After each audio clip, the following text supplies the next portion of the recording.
ശ്രീനാരായണ ഗുരുദേവൻ വരുമ്പോഴാണ് എന്നുള്ളതാണ് വസ്തുത. എഴുത്തച്ഛൻ്റെ ഒരു പാരമ്പര്യമുണ്ട്, അത് കാണാതെ അല്ല ഞാൻ പറയുന്നത്.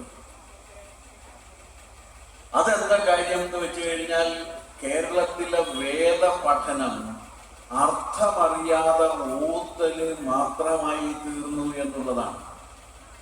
അർത്ഥമല്ല പഠിക്കുന്നത്, അക്ഷരമല്ല പഠിക്കുന്നത്. അതുകൊണ്ടാണ് വി.ടി. ഭട്ടതിരിപ്പാട് പറയുന്നത്, ഈ വേദത്തിന്റെ ഓത്തെല്ലാം കഴിഞ്ഞ് വേദത്തെ ധാരാളമായി കാണാതെ പഠിച്ചതിന് ശേഷവും അക്ഷരമറിയില്ലായിരുന്നു എന്നുള്ളതാണ് വസ്തുത.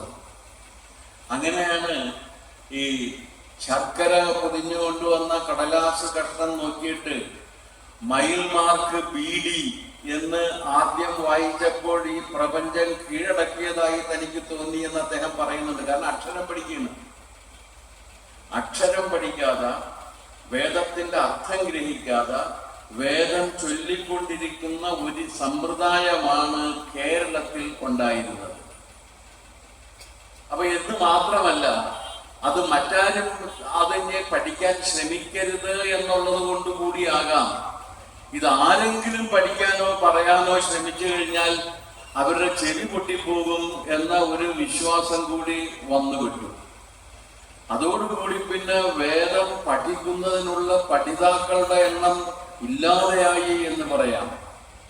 അതിന്റെ ഫലം എന്തായിരുന്നു എന്ന് വെച്ചു കഴിഞ്ഞാൽ വേദത്തെ ആസ്പദമാക്കിയുള്ള ഒരു വൈജ്ഞാനിക പാരമ്പര്യം കേരളത്തിന് ഇല്ലാതെ പോയി എന്നുള്ളതാണ് വസ്തുത.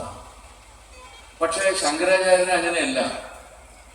ശങ്കരാചാര്യർ വരെ നമുക്ക് കാണുമ്പോൾ ശങ്കരാചാര്യര് ഇതിന്റെ അർത്ഥം അറിഞ്ഞ് മനസ്സിലാക്കിയ ആളാണ്.